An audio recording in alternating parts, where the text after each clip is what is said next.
Assalamualaikum warahmatullahi wabarakatuh.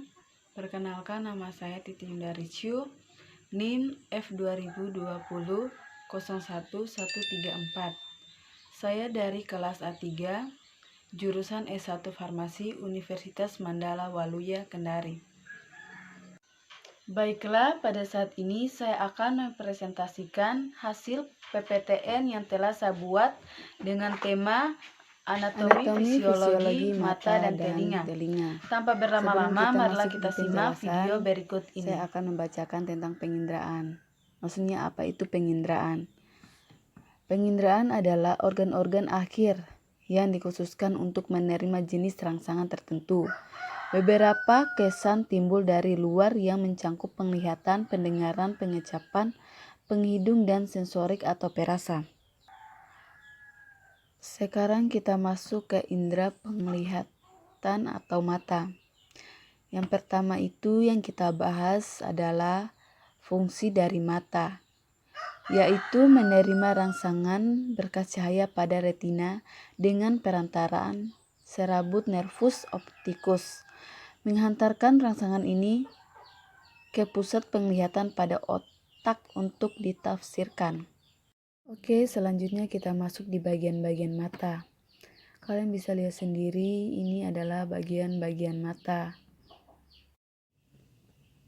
Bagian mata kalau dilihat dari depan, ini posisi iris mata terlindung di belakang kornea dan di depan lensa. Iris mata adalah lingkaran berwarna yang terletak di sekeliling biji mata. Retina adalah garis mata bagian belakang di mana penglihatan diproses. Iris mata bukan retina. Ini kalian bisa lihat gambarnya. Selanjutnya ini masih bagian mata. Organ oculi acessoria. Dia terbagi menjadi 4. Yang pertama, cosum orbita. Merupakan rongga mata yang bentuknya seperti kerucut, terdiri atas os frontalis, os zygomaticum, os sphenoidal, os ethmoidalis, os palaticum, os lacrimal. Kedua itu supercilium atau alis mata. Alis mata itu dapat 2 potong kulit tebal yang melengkung ditumbuhi oleh bulu mata. Dan alis mata juga itu berfungsi sebagai pelindung mata dan kecantikan. Palpebra atau kelopak mata. Kelopak mata terdiri dari kelopak mata atas dan bawah, dan kelopak mata juga berfungsi sebagai pelindung mata apabila ada gangguan pada mata atau menutup dan membuka mata. Kelopak mata atas terdiri dari musculus levator pebra superior. Bagian kelopak yang terlipat atau tersus. Pada kedua tersus terdapat kelenjar tersalia, sebecea atau keringat. Aparatus lacrimalis atau air mata, yaitu dihasilkan oleh kelenjar lacrimalis superior dan inferior, dan proses melalui ductus extratroius lacrimalis, saccus conjunctiva melalui bagian depan bola mata, sudut tengah bola mata, canalis lacrimalis, ductus nasolacrimalis, meatus nasalis inferior. Selanjutnya masih di bagian mata. Next, kita masuk ke musculus oculis atau otot mata. Inilah gambar-gambar dari otot mata. Adapun penjelasannya. Musculus oculi atau otot mata terbagi menjadi 6 bagian. Bagian yang pertama, levator palpebralis superior inferior atau mengangkat kelopak mata.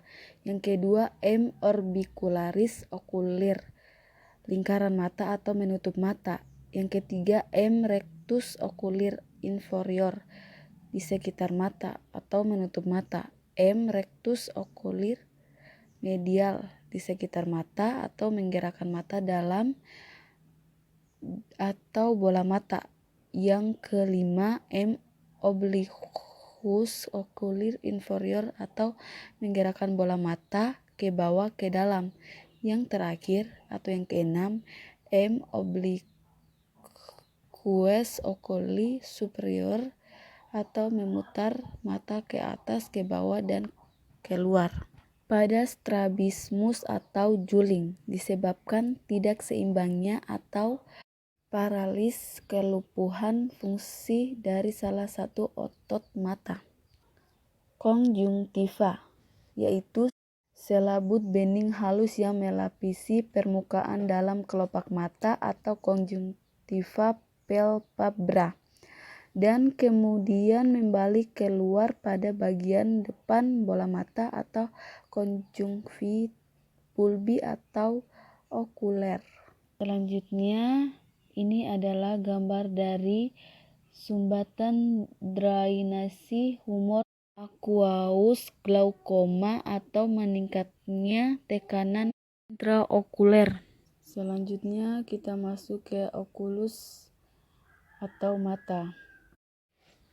Mata adalah struktur sferiks berisi cairan yang dibungkus oleh lapisan.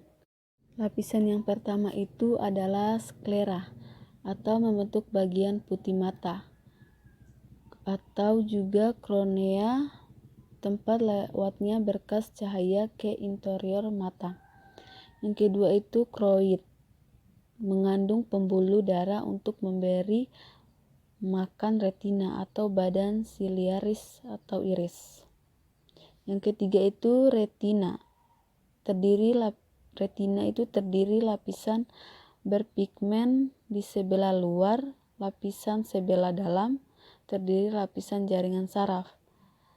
Yang keempat itu mengandung sel batang dan sel kerucut atau fotoreseptor yang mengubah energi cahaya menjadi impuls saraf. Yang kelima itu pigmen dikroid dan retina penyerap cahaya untuk mencegah pemantulan cahaya di dalam mata.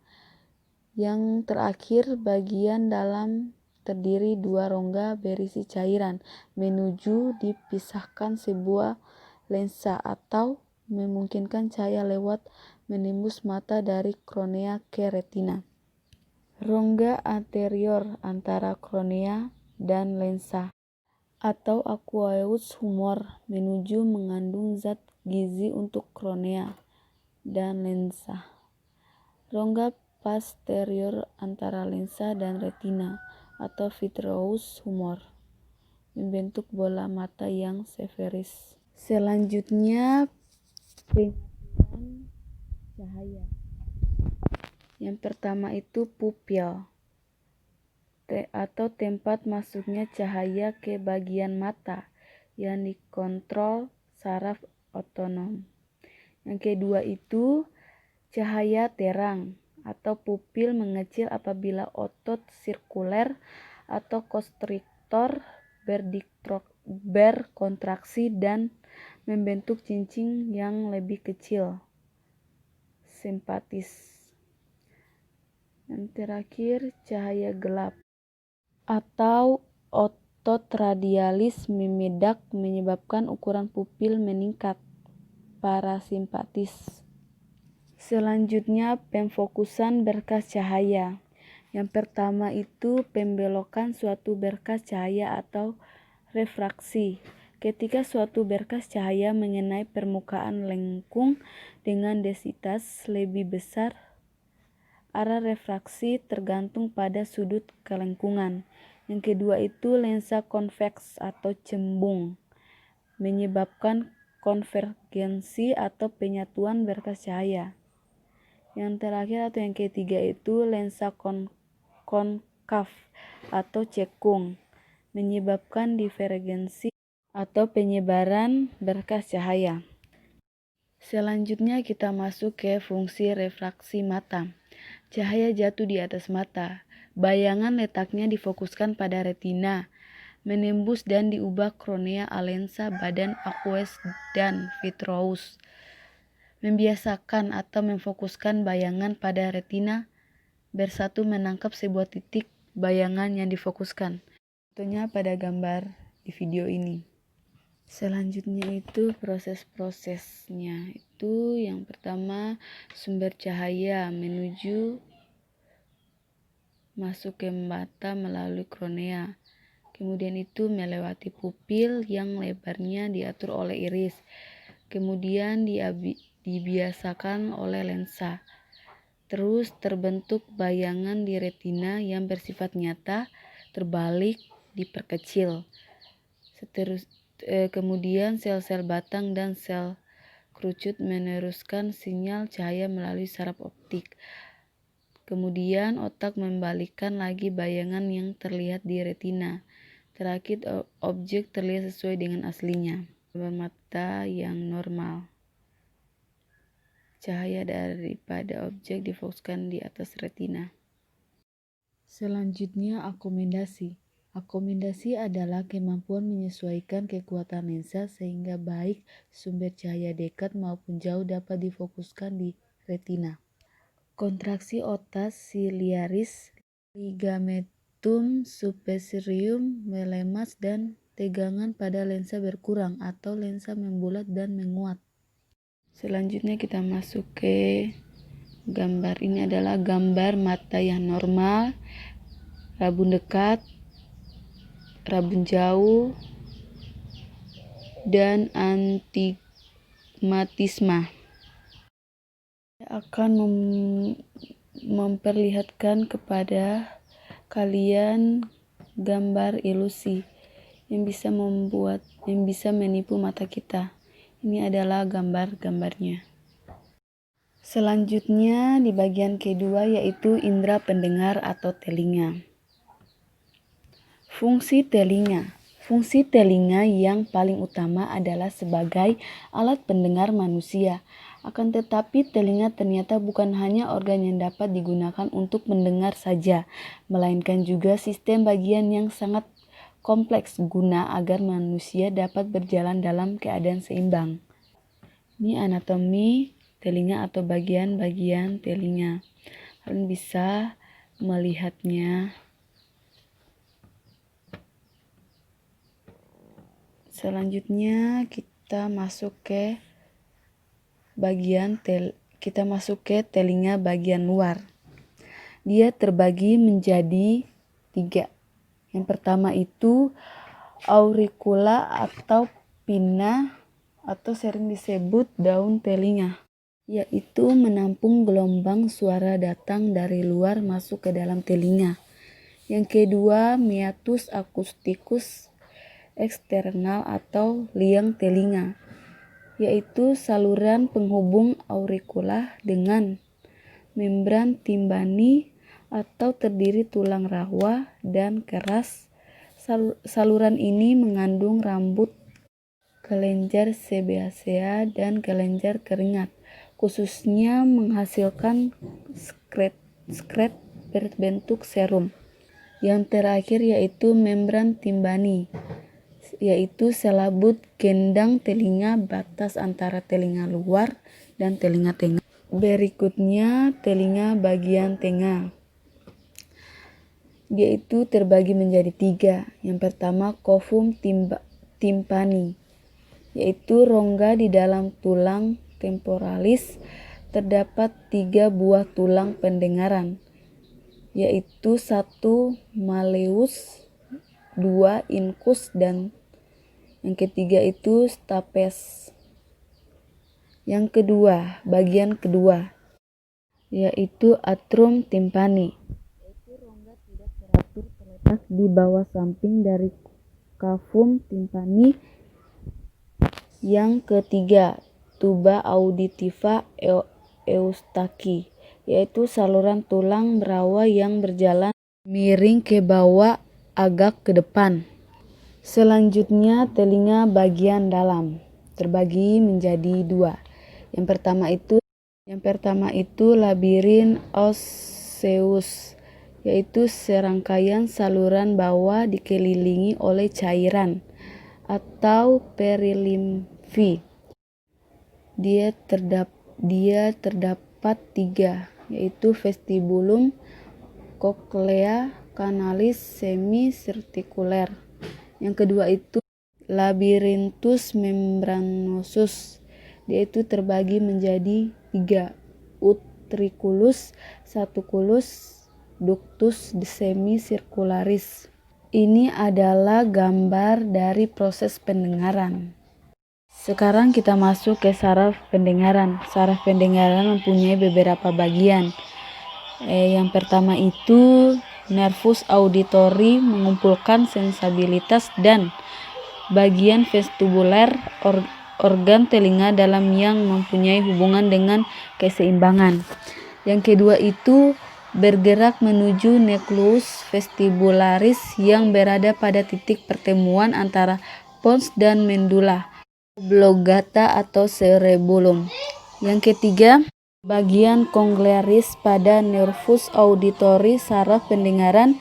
Serabut saraf dipancarkan ke nukleus di belakang thalamus menuju korteks otak atau bagian temporalis.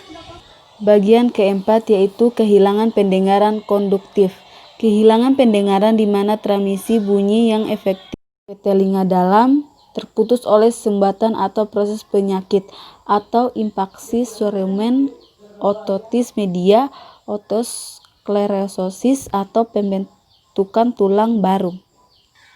Yang bagian kelima, kehilangan pendengaran sensorineural. Itu kehilangan pendengaran sehubungan dengan kerusakan organ akhir untuk pendengaran dan atau nervus cranialis 8 atau kerusakan koklea atau saraf vestibulokoklear.